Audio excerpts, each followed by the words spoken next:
Well, first of all, if you look at the stats, they shot it very well. Before I comment on my team, I probably need to watch the film. I just told the team that I'm not going to tell you you played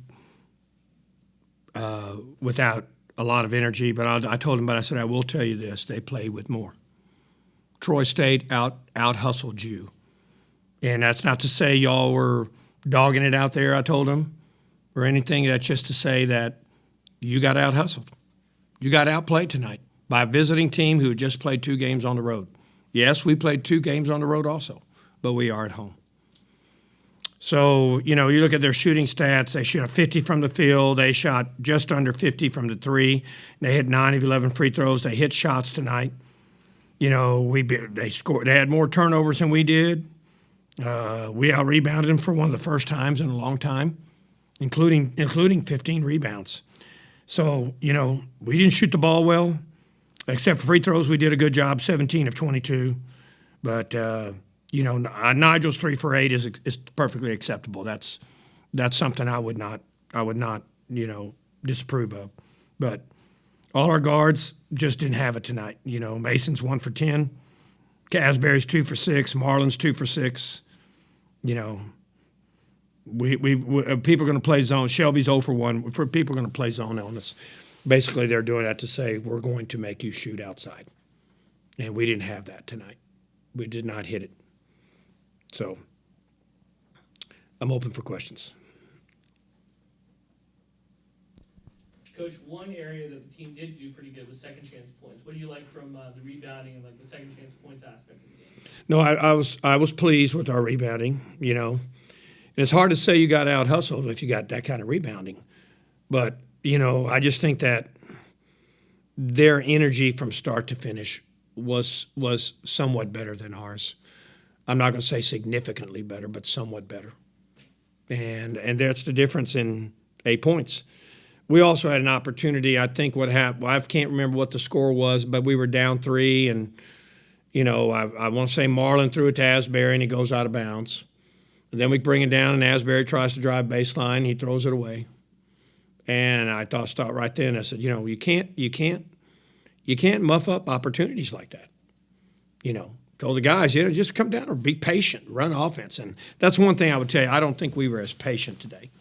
If you saw our game against Arkansas State, that was a coach's delight for me, the way our guys played. But we just didn't do that tonight.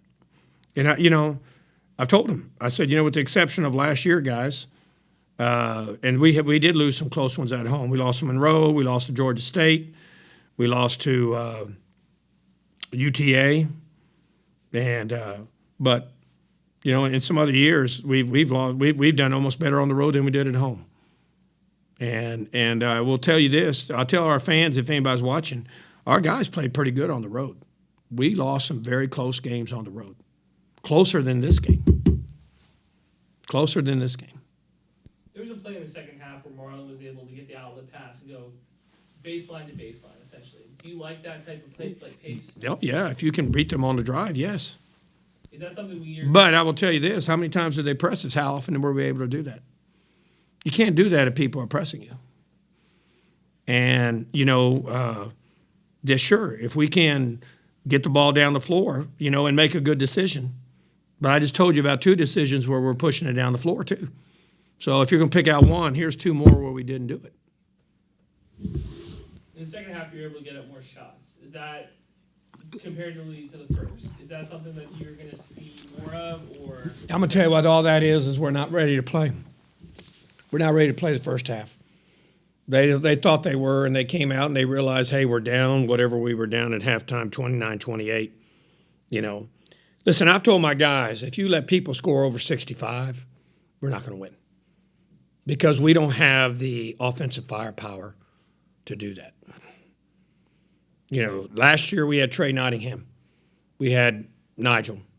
Eric is, he had a decent game today with 10 and 7. But, he's been inconsistent this year. But last year we had more firepower than we do this year. Now, Mason Harrell has done some good things. He did not play well tonight. That's a big thing that sticks out. overall, Mason has played very well for us. And then tonight, he just didn't have it as far as shooting. And neither did any other guard for that matter. So let's just not put it on him. But you know, besides Nigel, the only one that's really been coming up consistently with points is Mason Harrell. And so I've tried to get my guys to understand, well, you have to play great D, and we have to do a better job on the boards because our firepower is not where it should be. Now, here's the problem. I'm not sure they believe that. Coach, if you let me let it fly, watch it. I'll hit it. Well, I'm going by what I see in practice, guys, and what I'm seeing in games, you know. So. How do you correct that, though? Just keep pushing it. Sit people down if they're not doing it. You know, play them if they're doing it. You know, so anyway, as I look at this stat sheet, I really believe just our outside shooting. Our guards were 1 for 11, 3 for 17, 5 for 23, and there it is. Any other stat needed? Because the rebounding is good. Our turnovers are only 9. That's not bad. For a team that gets up on you, 9 turnovers is pretty good. Our rebounding is pretty good. Our turnovers are pretty good. We went 17 of 22 from the free throw line. That's not bad. You know, so we didn't shoot the ball very well tonight. Coach, the start of the second half, Troy hits the 2 3-pointers. Seems like that hurt bad. Yeah, that's a good point, Drew. You called the timeout. What were you telling your team there? I called timeout. You said, yeah. I told him, I said, this is exactly what we told you can't happen. You got to get back and not let them get going. Let's give credit to them. They hit some big shots. They had some big shots tonight. They shot the heck out of 10 of 21 from the 3, guys. Who wouldn't take that? They had an outstanding shooting night tonight. Now, could we have defended better? I'm going to watch the film tonight and come up with a conclusion about 2:30 this morning. I'll probably tell you if you want me to call you, you know, let you know. Yeah, can I get on that text thread? You know, but you know, it's, you know, sometimes it's just that. But I truly believe this. I don't think we I used the word dogged it. I don't think we dogged it tonight, guys. I just think they wanted it more than we did. And they were more mentally ready to play, is what I told them. You mentioned you felt like your team was impatient tonight. Do you feel like that Complacent? Impatient. At times, yes. Yes. Do you feel like that was because the ball wasn't going through the... That's what usually happens, Drew. When the shot's not falling, sometimes you try to make things happen. You know, and, you know,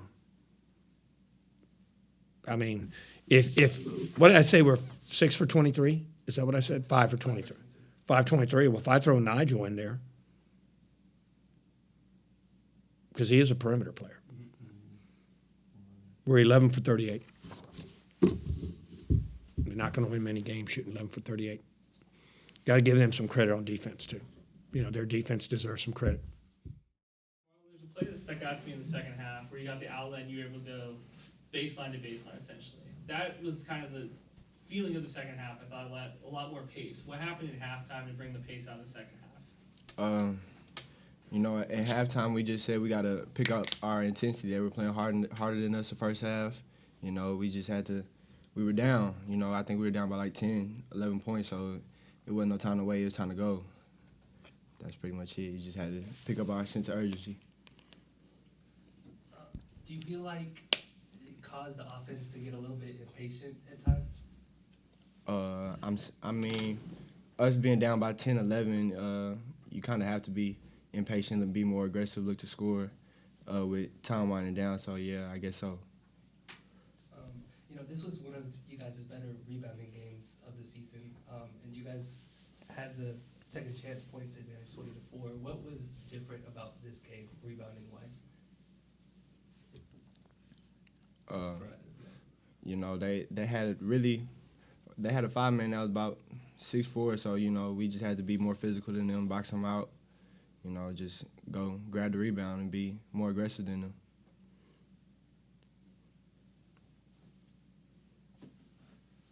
So we talked about, like, the aggressiveness. What was missing in the first half? for the aggressiveness side? Because we talk a lot about the second half, like aggressive, you're down by 11. The first half, you go into halftime down by 1. Do you think like if the aggressiveness was there in the first half, you wouldn't have been down at halftime? I think we were. I don't think we weren't aggressive first half. I think we were down by like 1 or 2 points.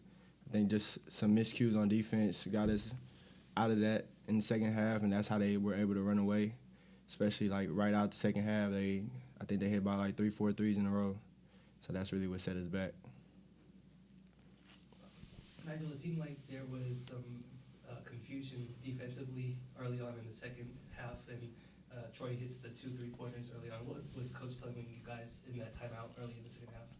I mean, like you said, it was confusion off the strength that they was playing in transition. So they had 4 guards, maybe 5 guards on the court.